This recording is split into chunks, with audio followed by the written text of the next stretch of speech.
Well, hello indie people, welcome to today's video.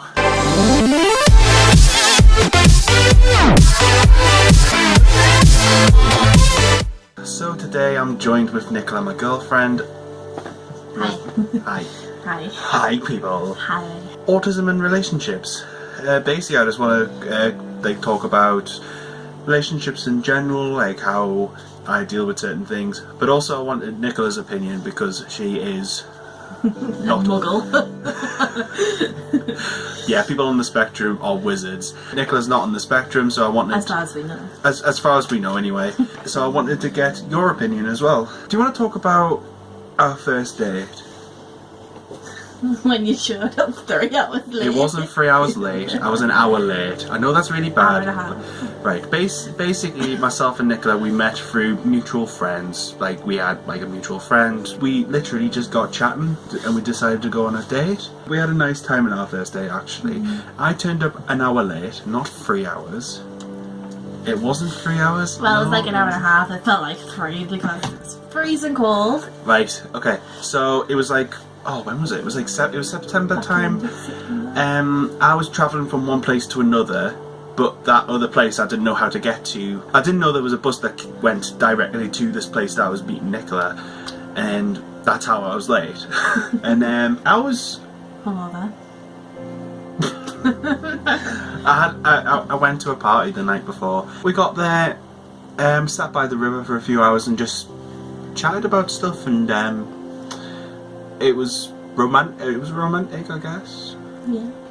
In a way. That's all we did on our first date. We didn't do anything overly extravagant, just because I didn't know how dates properly worked. And I think people on the spectrum like have this idea that, you know, a date has to be an illustrious thing, like take a girl out to a meal, you know, candlelit Well, that's dinner. just the typical way people see dating is, oh, you go for a meal, or you go to cinema. But personally for me, I wouldn't go to a cinema for a first date because you just sat in silence anyway. No, you don't really get to know a person. No, that's for a worst. meal, for a girl, it's like... Well, actually for guys as well, it's more like that thing of, well then, we're going to go for a meal, but what's this restaurant like? Do I dress up? Do I not dress up? Then you get so much anxiety, and then it's like, yeah. well, what do I order then? Because I don't want to just like make a mess of myself. I don't always think that's so tricky to eat that I look like a weirdo trying to eat spaghetti and wrap it around my forehead. Yeah, definitely I would be thinking that. I'd be like, right, what would I be wearing? Where are we going? How accessible is it? I think the best sort of thing. kind of thing for a first date is that you just meet up and have a chat, even if it's just literally going to a coffee shop. Yeah. Obviously we took the risk of going down the river where I didn't know if you would be a serial killer or not, or vice versa, and the perfect place to dump a body is the river. An axe murderer. Yeah. But I'm obviously not an axe murderer. I'm too much of a nice guy to be an axe murderer. But I didn't know that at the time. Yeah, but... So no, public places and coffee shops, children. That is the best place to go. In terms of like our relationship, like, I think we have a pretty good relationship. Yeah. But we actually do have a really good relationship. Like, before I met you, I wasn't that romantic. Basically, I didn't think... I didn't know how to be romantic. Like, I knew how to do nice things for people, but I didn't know how to be nice to people in a romantic sense. So, like, giving flowers, I still don't get the point of that. Yeah, it's just nice. But why though? I don't know, it just feels like you took the time and effort to think about me and went out your way to get me something that I wouldn't necessarily get for myself. Yeah, but it's just like from like my like logical brain, it's like I'm giving you flowers, but they're gonna die at some point. I can understand that because obviously you've given me this thing that eventually will die, which isn't really, if you think about love and relationships, it's not really a good message to want to give. Like, I love you this much, but the flowers will die and so will our relationship. There are people looking to date, like whether you're on the spectrum or not, and you find someone on the spectrum. One of the things that like definitely I've learned is just generally to be patient, I think. I'm a patient person anyway, like it takes a lot for someone to like wind me up or get annoyed at, but I've just sort of tried to have to understand that sometimes you just don't get certain things, I mean, when we first ever started dating, we first met and stuff, like, you didn't tell me for the first few dates, and I had no idea, and I probably, if you never told us at all, I probably would never have known that you had autism. Yeah, it's not apparent. But I know some people have such strong characteristics within the autism spectrum that it is obvious from the get-go. It's not necessarily a bad thing, I just think that if you're going to date someone and you know that they're not on the spectrum, or you're on the spectrum yourself, I think that it's best, like, maybe not at first, but after a few dates before things get too serious, that you have that discussion. Like, this is what I deal with, this is how I see things, and this is how I need stuff to be done. If you're that sort of person on the spectrum where you need things to be done in a certain way, then it gives that person more time to come round and open up. And like, even like for me, like, I'd had no idea really what autism was. Being open and honest is a good thing. I think if you didn't say anything and it went and we were having relationships, there would be times where I would think, well, maybe you're just being in a mood for the sake of being in a mood, and then that would have caused more conflict. But like, because I knew, and obviously I, with a bit of help with you and on my own, I educated myself a little bit more on, so I could be more understanding. Like with us, it's like, if we have a disagreement or a falling out, it's the fact that I need to be less stubborn, because I know you're really stubborn. But I don't think it's necessarily anything to do with the fact that you have autism that will prohibit you from being in a relationship or finding a relationship. I think it's just, you need to find a person that balances with you. So like, obviously, if you have someone that's so alike and you put those two people together, there's more likely to be a conflict. I don't think it matters if you're on the spectrum or not. I think that's just a general thing with all relationships. If you're too similar or too different, it's not going to work. I think you need to find that balance of what you have that's similar and then have your own separate stuff. There'll be days where, we're totally in sync, everything works well, but then there'll be days where I'll be annoyed about something, if it's not done in a particular way, and you'll just be like, why are you annoyed? It's like, it's because it's not right. I do have that thing where certain things need to be right. Like, if we go anywhere on holiday, I need to plan it out to the T, because I stress so much if it's not, like, if I don't know where I'm going or what I'm doing. Yeah, which is something that I personally like, and it's that whole routine thing that people on the spectrum like myself quite like. If I don't know exactly what time we're going to leave, what time we're going to get there, I can't, like, in where we're going to go and how we're going to do it. To me, that, like, gives me such stress and anxiety, because I need to know. I think also people have this misconception that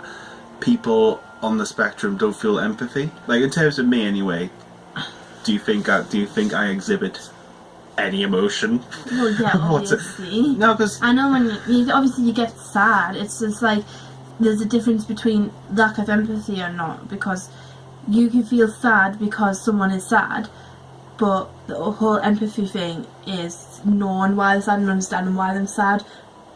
I think that's where people will get confused, because there's that stigma with people with autism where it's like, you just don't understand emotion. You don't understand, so then you can't understand the emotions, then therefore you don't have empathy. But it's not like that. Like, obviously, if I'm upset about something, you're obviously upset. It's not like you don't understand. Sometimes you obviously know I'm upset, and obviously you get upset. So sometimes like when you're upset, I can understand that you're upset, but I like to know the reason for being upset. That's just like the logical thing. It's like, oh, why are you upset? What's wrong? And sometimes with emotions and stuff, see, there's not necessarily a reason. General emotion stuff, I think autistic people feel those more. It's just the show inside of it. It's like, I'll do absolutely anything for you. Like I love the bones off this woman, but sometimes I don't show it. And especially when something traumatic happens, like with the dog passing away a few months ago, I wasn't initially upset. I was upset more for me. I was more upset for you, and then I was upset for myself, because then I kind of like remembered like all of the things I did, for him and everything like that. I think the best thing about being in a relationship, especially with like that kind of circumstance, is that you're able to talk to someone about it, which I think people on the spectrum can find quite difficult, like social communication and everything. But for me, I find it easier talking to Nicola than friends sometimes. Like sometimes I find like being close to someone difficult, because I do like having my own space sometimes. Like do you know what I mean? Yeah, like I think everyone needs to understand that obviously people need me time as well as together time. But like for me, I like to be with that person all the time. Like I'm quite a clingy person when it comes to relationships. Like I want to be with you 24/7. But obviously there is times within myself as well that I think, well, no, I just need some time with myself. Definitely for people on the spectrum, like I think if you need like space, you should be able to say. You should talk about it and say it's nothing personal, it's nothing to do with you or our relationship. It's just that I need time. Like for an introverted person, if I'm around social situations all the time, I need time to step away and be like, no, I need to be on my own, because I need to like sort out my thoughts. I need to just sort of recharge in a way. Yeah, it's like I've done that before, where I'm just like, I'm gonna take myself off for an hour, and you just be like, okay. No, I don't necessarily have to give a reason. It's just, you know, we have that kind of understanding in our relationship where, you know, if someone needs space, then we have to give each other that space. There's this whole thing about like how people on the spectrum can't date for whatever reason. I don't know. We've been together nearly 4 years. I've been with this one person for 4 years, and I'm still very happy. How have I done it? I don't know. How have I done it? If it's with the right person, it doesn't feel like it's an effort. It doesn't feel like, oh god, here we go, like he's annoying the shit out of me kind of thing. Like it doesn't feel like that. Not with me and you, it doesn't. Like I know some autistic YouTubers who have mentioned like dating on their channels before, and like they don't necessarily want to date at the minute. But do you think that people on the spectrum, you know, should have the opportunity to date, and do you think dating is important? I don't think you should find somebody to make you feel happy. I think as long as you're happy with who you are, then that's not a problem. Some people, regardless if you're on the spectrum or not, date or go or have like a boyfriend or a girlfriend or whatever just for that fact that they're in a relationship, rather than actually wanting to know a person and like be a part of someone's life. They just want that fact so they can say, well, I have a boyfriend or I have a girlfriend. I think as long as you're happy within yourself and who you are, and you don't change for anybody, and you find the right person, I'd say fine, yeah, go for it regardless if you're on the spectrum or not. I think everyone has the right to be loved, and everyone has the right to express love regardless of how it's done. Yeah, as long as you're not going out your way to hurt anybody, then I don't see the problem. I would say, especially if you're new and you've never dated before, I think go in a little bit, not so much guarded, but I wouldn't throw everything out on a plate the first date. I'd just say, obviously see how they are as a person, obviously talk about likes and dislikes and stuff you're interested in and stuff like that. And if you seem to have that, if you feel like you sort of click, like you have a bit of a mutual interest or whatever, then I would say by the third date, I think that's when you should be like, right, well, I think we should have a talk. Like if we're going to see each other again, or we're going to take things further and become boyfriend and girlfriend, we need to talk about, like, this is how I am, this is and just be honest and just say, well, I'm on the spectrum, and this is like, if they don't know what autism is, I think the best thing is for you to explain it from your point of view, because obviously everyone on the spectrum is different and feels things differently. I think that's what you need to do, rather than just going, yeah, I'm autistic, and then them going home researching and thinking and having an assumption. Also, I'd say anyone like that's quite young, who's in maybe like secondary school or high school if you're in America or whatever, like, I wouldn't feel the pressure of being in relationships, because 9 times out of 10 relationships through high school don't last anyway. So it's not like a major issue. Yes, you might feel like you're missing out a little bit, but you're really not, because at that time everyone's quite immature anyway. I think previous relationships had a very immature element with them, and I just think that now I've found like someone who I want to be with for the rest of my life. And obviously at the time when you're younger, you feel like that person that you're in love with is like the person who's going to be with you forever, but it's not. Like I would say, if like, especially if you're between like the ages of like, I don't know what's the standard dating age, like 15 to like 18. I just say I wouldn't put too much pressure on yourself. You should find the right person for you, and make sure like they're going to be open-minded and get to know you before like anything else further happens. Yeah, like you could, like if you feel like you're ready to start dating, then go for it. But if you don't, and you don't feel the pressure to jump in. Don't let other people force you into doing it. Like in terms of like our relationship, yes, we do have our good days and bad days. Do we argue? Yes. Do we get frustrated? Yes. Do I love her very much? Yes, of course I do.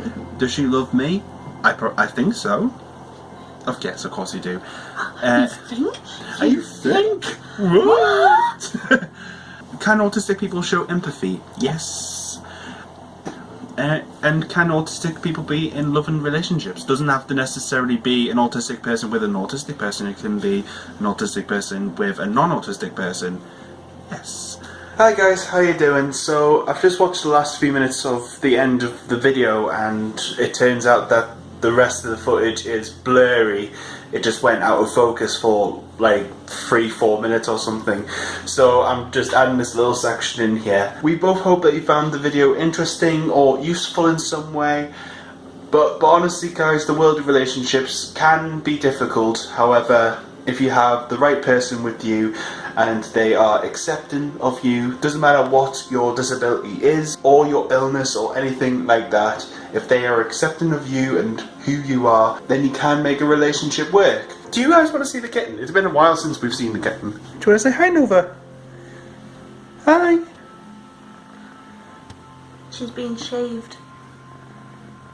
Nova got the snip the other day, as well as being chipped, so it's just one of those things that needs to be done, quite frankly. So if you liked the video guys, give it a big old thumbs up, that would be amazing. Subscribe for more content from me in the future. Hit the little ringy bell thing down there so you can get notified, and all I've got to say now is stay you, stay indie, have a great day wherever you are, and I will see you all very soon. See you later.